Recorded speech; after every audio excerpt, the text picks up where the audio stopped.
أعوذ بالله من الشيطان الرجيم بسم الله الرحمن الرحيم الحمد لله رب العالمين والصلاة والسلام على أشرف الأنبياء والمرسلين سيدنا ونبينا وحبيب قلوبنا والشفيع لذنوبنا وتبيب نفوسنا أبي القاسم محمد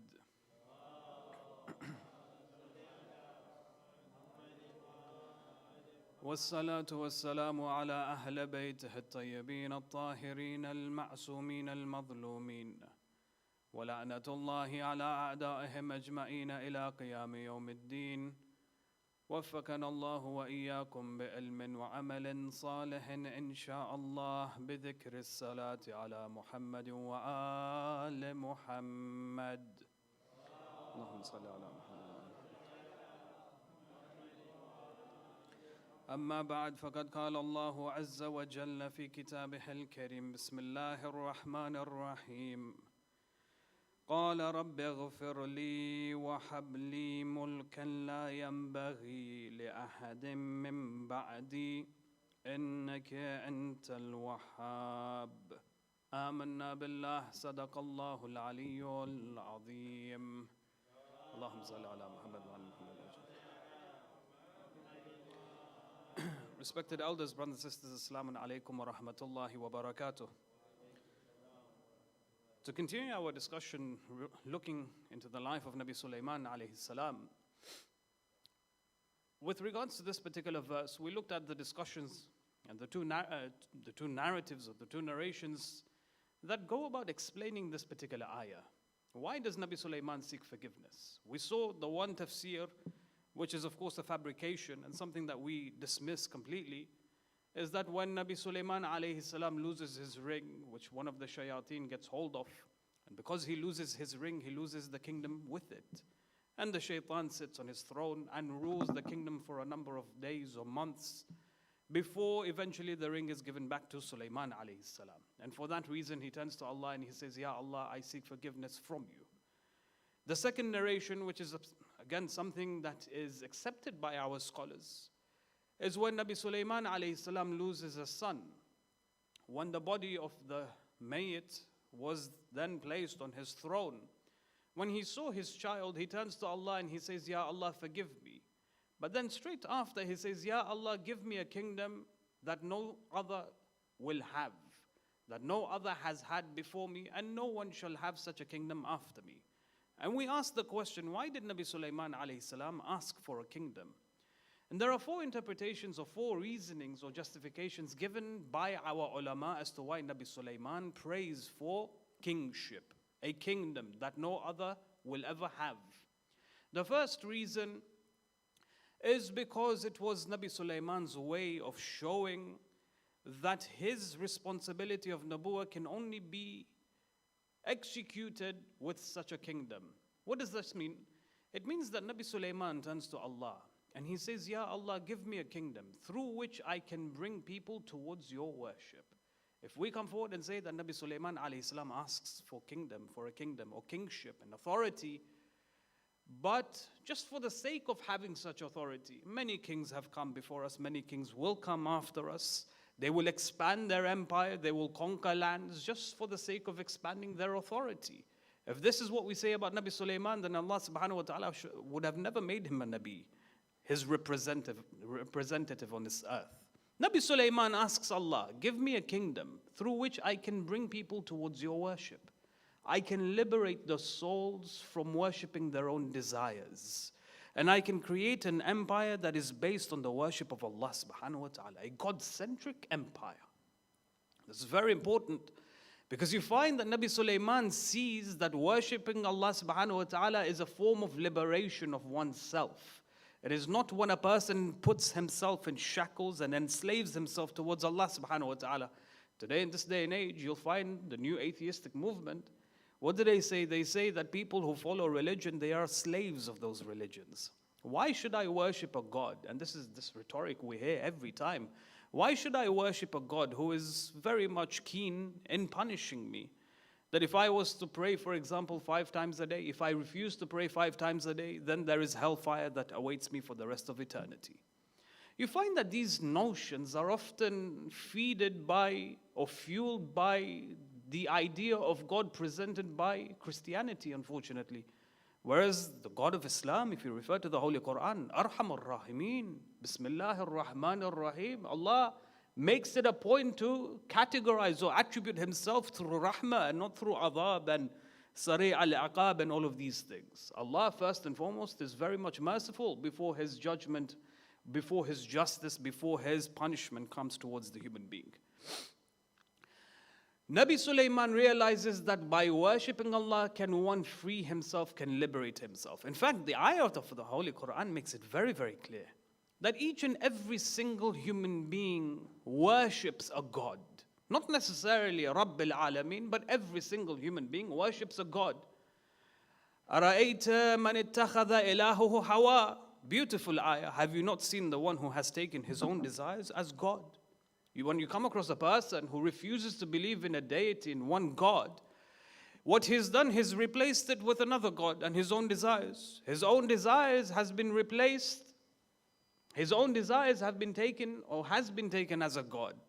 A person may not worship Allah, but may worship his desires. In every aspect of his life, if he just focuses on meeting his desires, executing the needs of his desires, then you find that such a person worships his own desires. The Quran tells us that every single human being recognizes a God.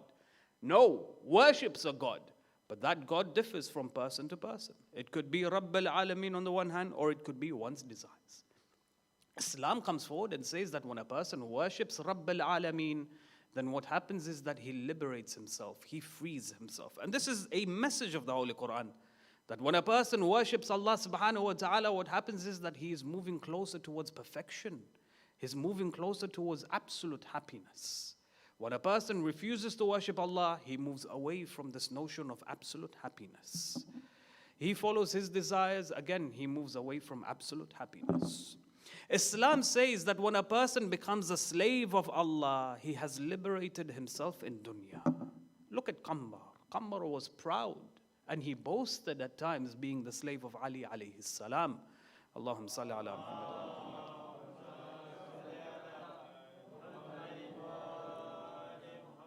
This is a person who was a slave of another person. Imagine being the slaves of Allah subhanahu wa ta'ala. This brings about absolute liberation. And this is what Nabi Sulaiman understood. And he said, Ya Allah, give me a kingdom, give me authority so I can liberate the souls in my empire and bring them towards your worship. The second opinion, as examined by the ulama, they said the reason why Nabi Sulaiman prays for a kingdom is to, in one way or another, show the people that it is possible for a person who is divinely chosen by Allah, a person who has authority, can bring about positivity and goodness towards his lands. Now, when you look at, for example, the world and the history of this world in specific, you look at the previous kings that have come before us. Many of them have yearned and have desired for expanding their kingdom. They have in the process killed many, they have caused unnecessary bloodshed, all for the sake of conquering one land or another. When you come across a person who is very much intrigued, very much interested in expanding his power, a person who has authority already, he wants to expand this authority, we look down at such people. We question their integrity, we question their intentions. You look at, for example, Bill Gates. He has all the wealth in the world, he has power, influence, beyond what you and I can imagine. Yet when he comes forward in public and expands his power, we question the integrity as to why he wants to expand his power. He has so much already, what more does he need? Likewise, Bezos and the likes of these ultra-rich individuals in this world. They have power, but they want to expand and have even more power. We question their intentions, we question their integrity. In the history of this world, we see that such individuals, when they engage in the expansion of their power, often what happens is that it begets oppression. Certain rights of the people are taken away from them. Certain people die in the process. Unnecessary deaths take place, and so on and so forth. When Sulaiman sends a letter to Bilqis, this we'll examine next week. When he sends a letter to Bilqis, he reads the letter. The letter is an invitation towards the religion of Islam. She questions the integrity of Nabi Sulaiman. Sulaiman is a king already. He has authority. Why does he want to expand? Because the kings, the ayah of the Holy Quran quotes her words. She says, because kings usually what they do is they enter the lands of others. They churn the entire kingdom inside out, upside down. Death takes place, bloodshed takes place, all for having authority over certain pieces of land. Is this the notion? Is this the intentions of Nabi Sulaiman alayhi salam or no? When you look at the story of Nabi Musa alayhi salam and Nabi Khidr alayhi salam, they travel together. And then the three things happen. One of those three things is what? When Khidr alayhi salam damages the boat. Why does he damage the boat?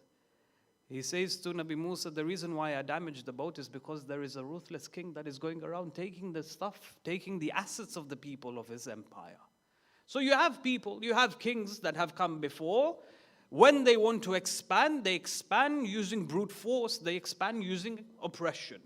Nabi Sulaiman here in this scenario shows us that it is possible for a king who wants to expand, but at the same time for a positive reason, for a godly reason, for a spiritual reason. The ayat of the Holy Quran, there are many ayats like this, repeated, same words are repeated over and over again. Malik, a king.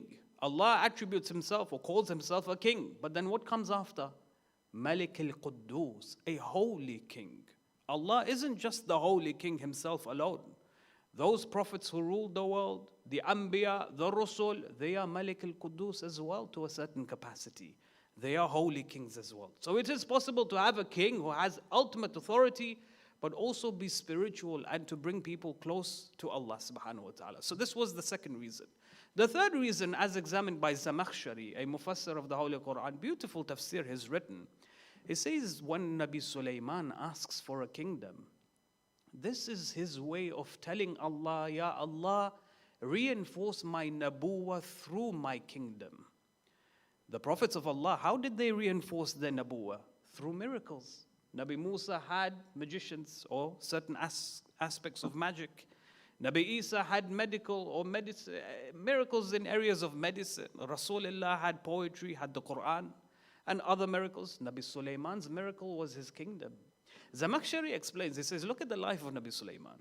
He was royalty. He was born in a palace and he died in a palace. He was surrounded in that area. He was surrounded in that element. He was royalty as you and I know it. His father was a king, his mother was a queen, and so on and so forth. And he was the king and he was the ruler for his entire life.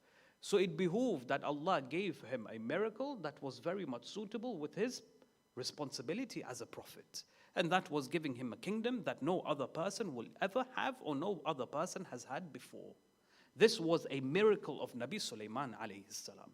And the fourth reason, as explained by the ulama, was to show that Nabi Sulaiman, despite how much power and influence he had in this world, he always considered himself to be a faqir in the eyes of Allah subhanahu wa ta'ala. Ya ayyuhan nas antumul fuqara ila Allah. Nabi Sulaiman, as we'll see, his power that was given to him by Allah, he always turned to Allah subhanahu wa ta'ala and he turned to him with humility. What's interesting in this area is that there's a hadith of the Holy Prophet of Islam sallallahu alayhi wa alihi. Allahumma salli ala Muhammad. He says, Allah magnified and reinforced the kingdom of Sulaiman.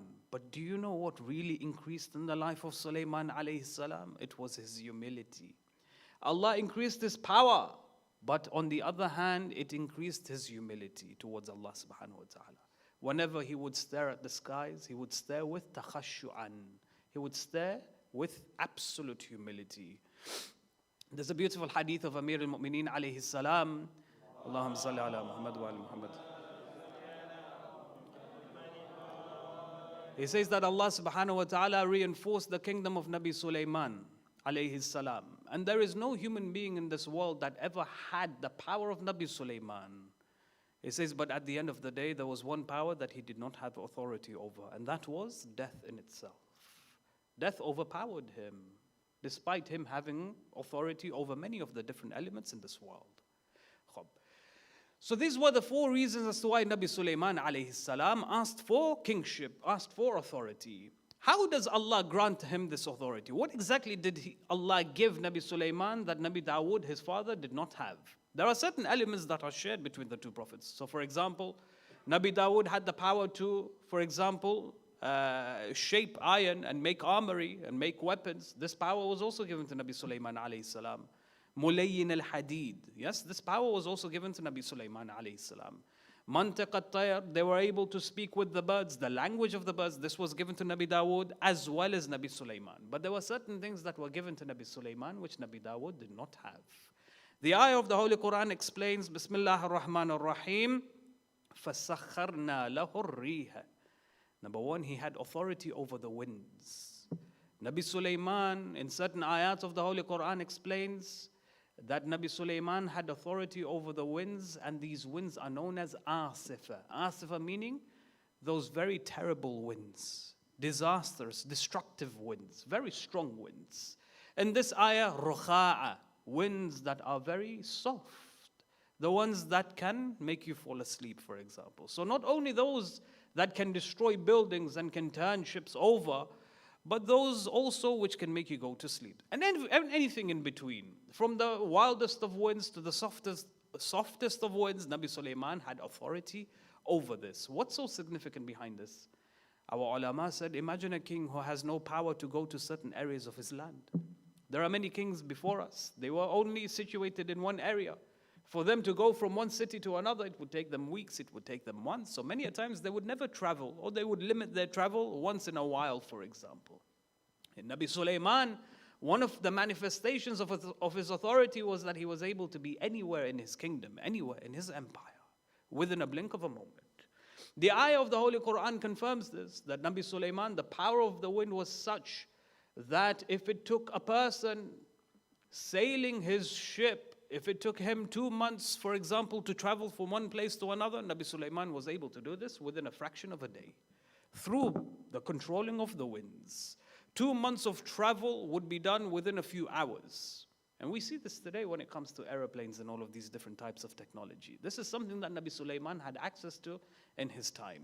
The second thing that Nabi Sulaiman was gifted by Allah was control over the jinn.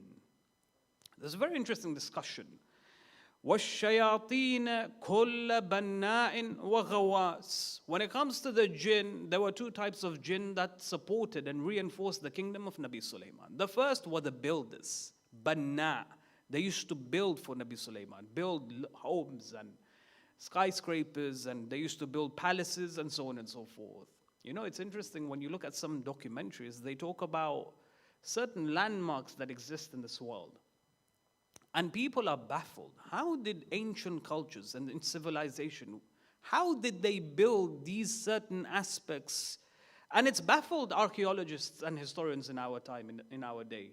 How were they able to build this without the technology, the same technology that we have today? Even with the technology that we have today, we're not able to build what they built many thousands of years ago.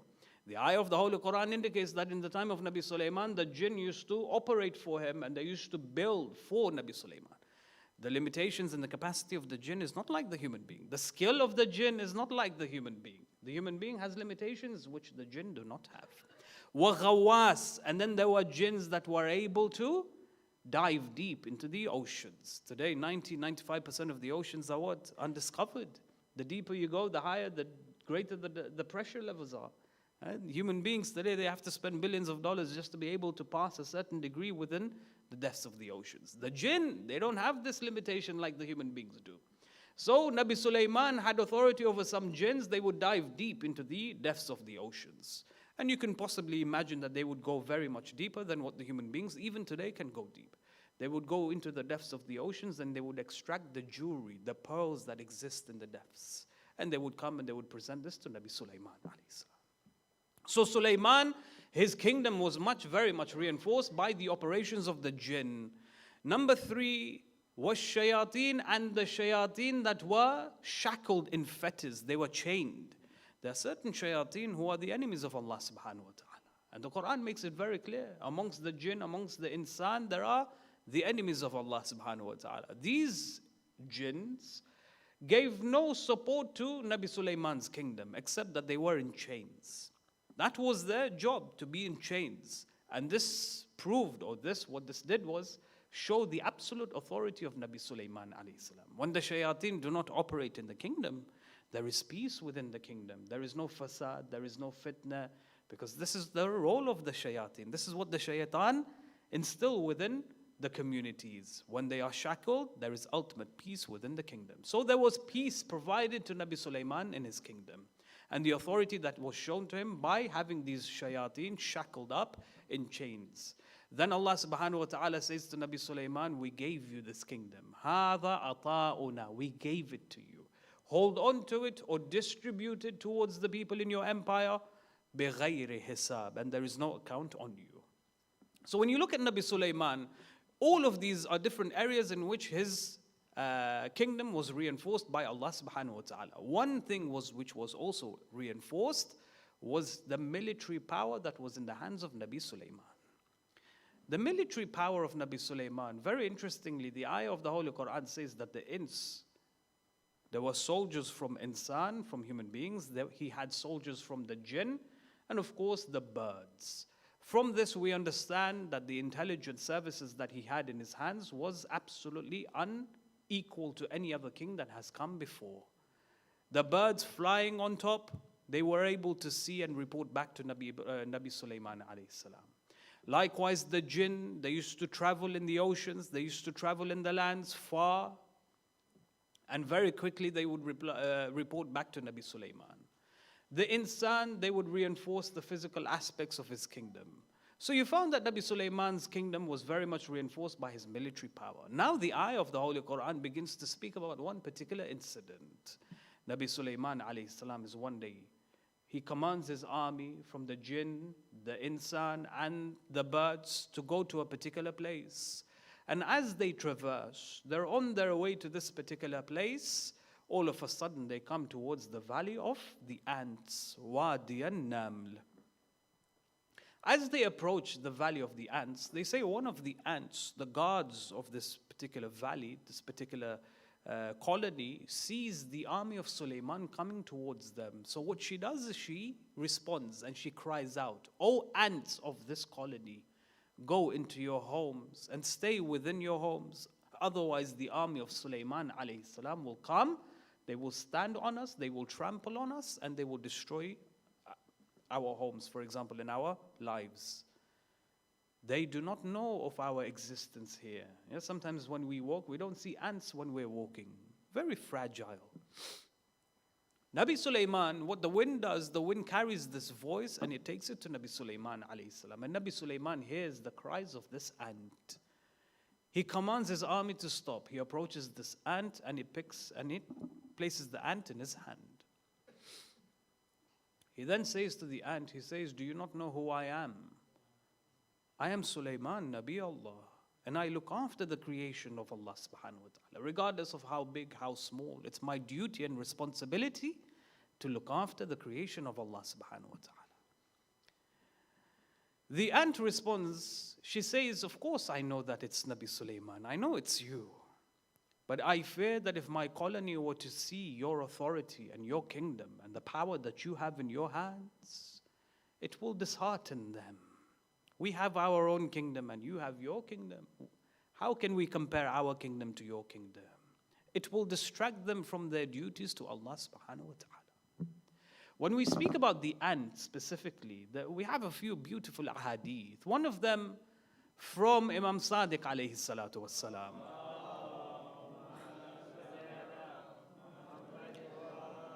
Mufaddal ibn Umar, when he sits down with the Holy Imam, he says, "Yabna Rasulullah, you're telling me all of this information in Tawheed al-Mufaddal." He says, "You're telling me about the creation of Allah. Tell me something about the ant." He says, "Ya Mufaddal, do you not see how similar the ants are towards the human beings? We have a lot in common when it comes to the ants. Ants live in a colony. They have a society of their own. We live in a society as well, don't we? Our societies sometimes go into the millions. Likewise, the ants, they live in the millions as well, deep in the earth. They live in a society, we live in a society. They have their own graveyards, we have our own graveyards. The ants are very much similar to human beings. They socially work and cooperate with one another. Likewise, we socially work and cooperate with one another as well. We thrive when we work with one another. Likewise, the ants, they thrive when they work with one another. Amir al-Mu'mineen alayhi salam in Nahj al-Balagha, in sermon number 185, Sallallahu ala Muhammad.